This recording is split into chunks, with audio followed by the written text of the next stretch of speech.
welcome back to my channel. I am the Foreseer, and today I'm going to show you how I went from this to this.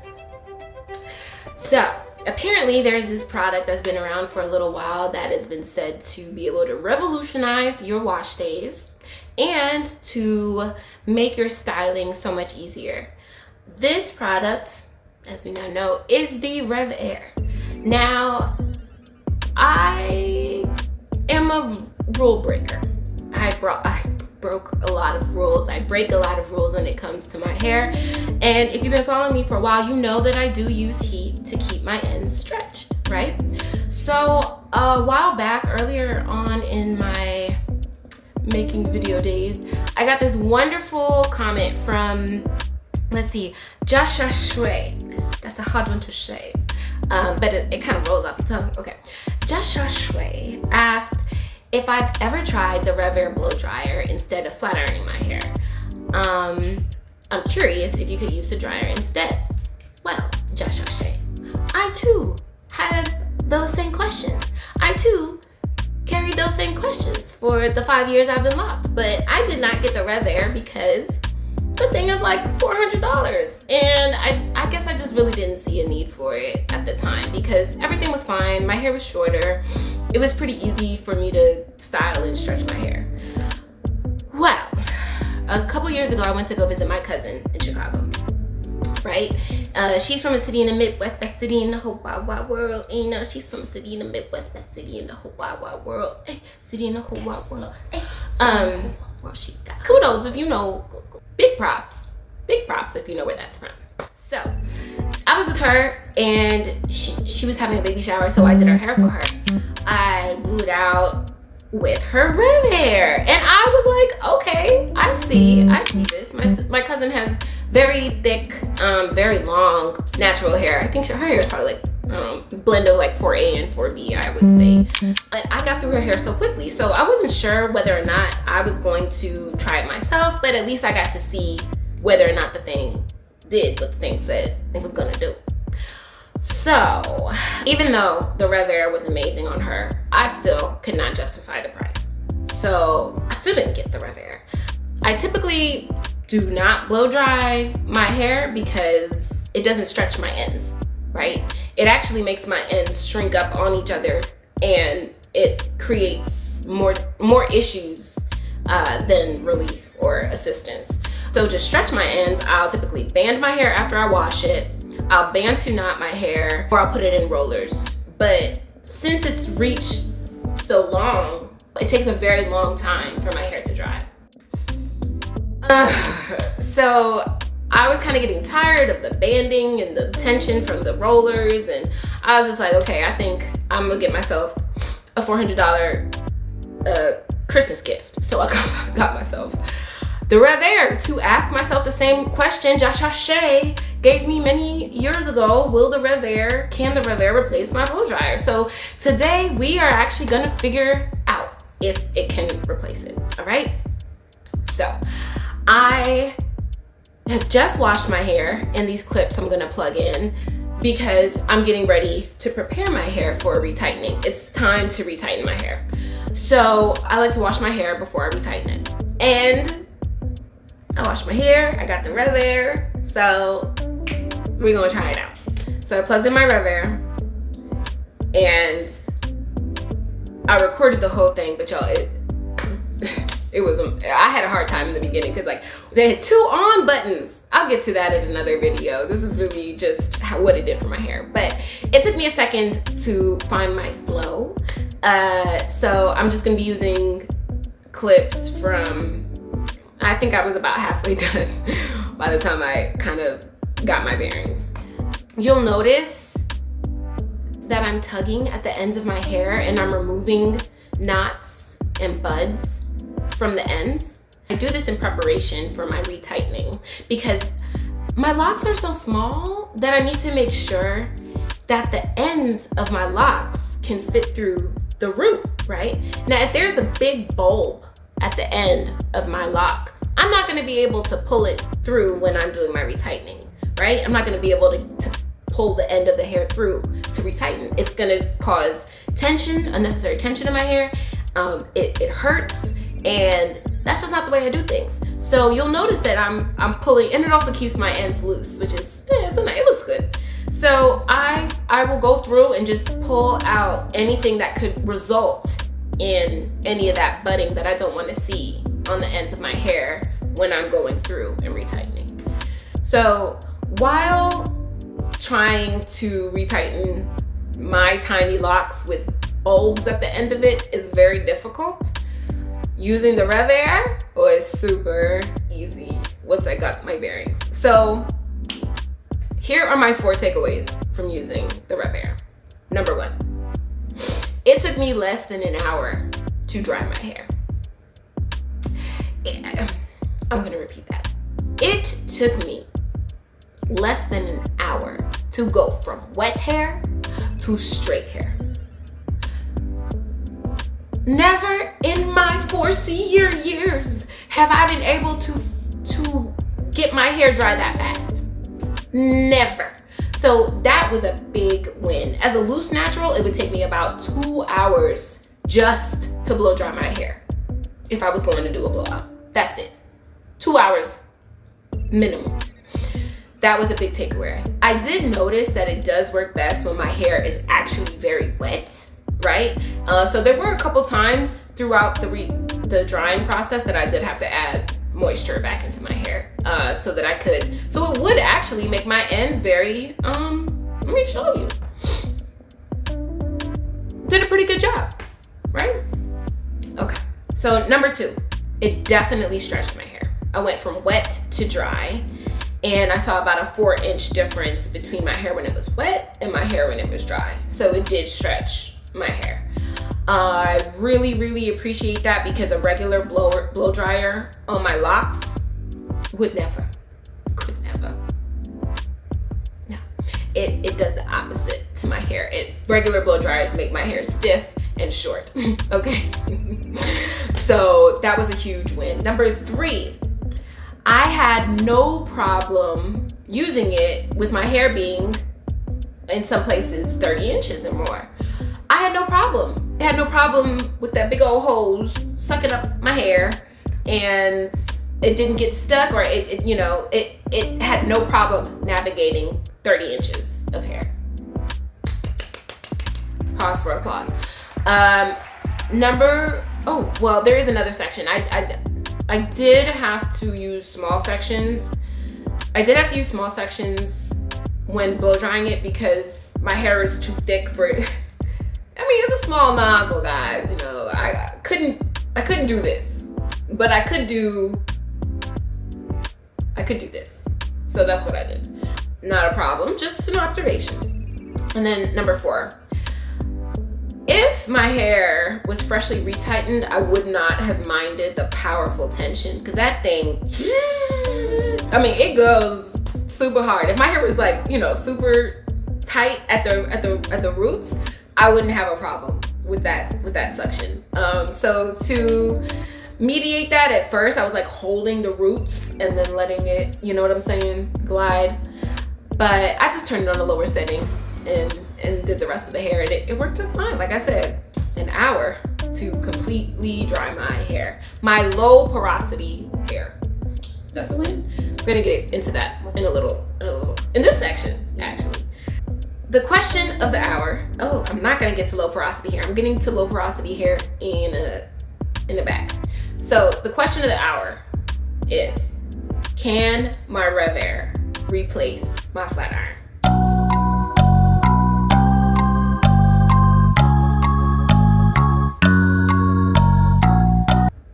No. But in most cases, yes, absolutely. It definitely smoothed out my ends.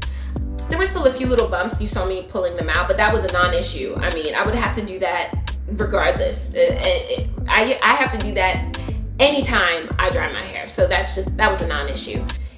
The Revair can replace my flat iron during the summertime. I'll twist my hairline. I'll put in cute little twisties. Cause it's humidity. The humidity is not gonna do well with trying to keep a curl. You know what I'm saying? So in the summertime, yes, my Revair can totally replace my flat iron I don't need it. Unless I'm retightening, of course. And I need to smooth out the ends. But during the summertime on vacation, I'm sitting here trying to figure out if I need to get a bigger suitcase because I'm bringing that with me. That's coming with me on the planes, y'all. No joke. Okay. However, I do love switching up my hair. I love to have curls in my hair. In the wintertime, I like to take advantage of the low humidity. So I like to have my little, my little tendrils in my face. I like to have some tendrils in my face, a little something on the side, a little cutesy dootsy. So yeah, I'm gonna keep using my flat iron. And whenever I'm retightening my hair and I need to get the ends nice and polished so they can fit through the needle and fit through the base of my lock, the root of my lock. So yes and no, which is great. It's not gonna replace my flat iron, but it's doing a lot of the heavy lifting and the styling that's gonna make things go faster. So a win's a win. Okay, all right, so let's get to the last part of the video. Let's close out this final segment with a few questions from the comment section. My honey, Ella Henderson. Hi, baby. Thank you for your amazing questions. I'm gonna just do all of them today. So first question is, how do I maintain my edges? If you've noticed, or if you've been following me for a little bit, you'll see that I do not lock the perimeter of my hair. I did not lock it. I didn't lock it because I did not want to create tension along my hairline. When you create tension along your hairline, you can end up with tension alopecia. You can lose your hair around your hairline. And with my locks being so small, I didn't want to take any chances. So I did not lock my hairline. So as I mentioned a little earlier, in the summertime or whenever, I tend to keep my baby hairs, my perimeter, in small little twisties, and they're so cute. In the wintertime, I'm usually gonna flat iron it. It's a little easier than doing all those little twists. It takes me like about an hour to do the tiny twists along my front. But in the summertime, it makes no sense for me to flat iron my hairline, so I leave them in twists. And I see a lot of growth during the summertime with my edges. But because I do like to kind of have a little fringe bang, I'll go in and trim them to keep it kind of like tenderly. I kind of want to look like a fairy tale every day. I want to be like I'm floating in some fairy tale. Okay, so give me my tendrils. Tendrils belong in a fairy tale, and this is my fairy tale life. Facts. Second question. Have you had any broken locks or setbacks? Yeah. I tend to have between 3 to 4 locks slip out every year. But all is not lost. They didn't get lost when they attached because I just turned around and reattached them. Yeah, I just reattached them. In the beginning, there were some of the twists in the front that got really long. And so I took those and used them as extensions for my locks in the back. Because in the beginning, the locks in the back of my hair were so much shorter than the locks everywhere else. It was like 2 inches in the back of my hair, and all those locks in the back 2 inches were way shorter than the rest of my hair. So I used the extra locks to extend them. And I have a video on how I reattach locks and my small locks, and how I have and how I've used them as extensions over time. So I'll drop that in at the end of the video too. Let's see, any other setbacks? I mean, I've had to trim them, I've had to cut them. I cut them early on because they were so uneven as they were growing out, and that kind of hurt my heart a little bit because, one side was probably like this long, and then the other side was like this long, and so I had to cut it off. And so that was a setback, but it had to happen. It set me forward. It wasn't a setback, it was a set forward. I had to go backwards to have some gains. So that was actually a win. But I love this journey, and I love my hair so much that, setbacks don't really feel like setbacks. They feel like opportunities to learn something different or try something new and break another rule. So, yeah. A lot of people were like, don't flat iron your locks. Don't do this. Don't do your locks so small. It's gonna be bad. 5 years in, the tiny locks are thriving. You know what I'm saying? I have not had issues with them slipping out. You really do need to make sure that if you're gonna do your locks as small, that you maintain your retightenings. I think that has saved me a lot of problematic moments because I am quite religious about my retightenings. Which leads to the next question, how often do I retie? I retighten my hair every other month. Religiously, I retighten every other month. So the last retightening, my retightening began on November 19th. This retightening, I'm gonna start tomorrow, which is what, January 24th. So by the time you see this, I'll have already started retightening my hair. So that is the biggest thing. At this point, it takes me, it's 48 hours in total to do my hair from start to finish. So I break it up over a week and I'll do 7 sections and I do a section a day. And I can do an update video on that in a second too. Hey, editing me here. So I wanted to drop in a video of what the inside of my hair looks like when it's ready for a retightening. It may be deceiving because it doesn't look like it needs to be retightened, but there's about 1 inch of growth in there.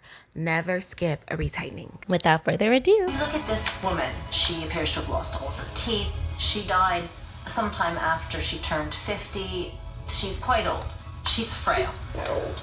This woman could have been marked out as a witch. Because she had no teeth. So next question. Is your hair low porosity or high porosity? That's a great question. I definitely have low porosity hair. And here's how you know the difference. High porosity hair, when it gets wet, it's wet, okay? Low porosity hair, you're washing hair, you stand under the fountain of water, and you're standing and the hair's still dry. I have low porosity hair. So yes, it definitely, moisture does have a difficult time getting into my hair, but once it's in there, it wants to stay, which is why I got the Revair to dry my hair in a more sustainable, more practical way. So that has been a big help for me. When I air dry my hair, it takes sometimes a full 24 hours to dry if I let my hair air dry. I will do my hair at 1 o'clock in the afternoon, go to sleep, wake up, and it's still wet. So low porosity hair does not easily absorb moisture, but when it does, it doesn't want to let go of it, and it can be very difficult for it to dry. Yeah.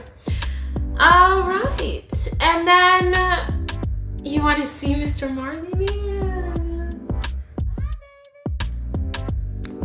I think I'm going to drop in a video of him in his winter coat. Where you going? He got a winter coat for Christmas. Where you going? I know. Where's the baby? Okay, finally. Y'all probably wondering why I disappeared for so long, what happened. I was working on a documentary about 4C hair, about the mysteries, about, it's just brain food, just such a juicy subject matter, right?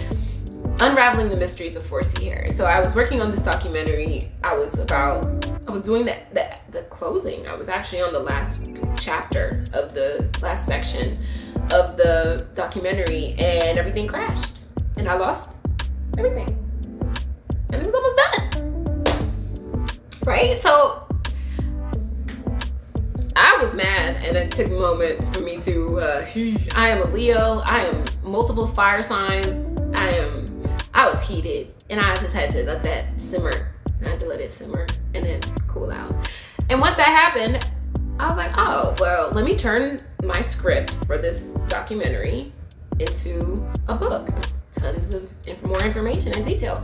So that's what I did. I turned the documentary into a book, and that's kind of where I've been hiding these last couple of years. I've been getting my introvert on in front of my laptop. So the book is finished.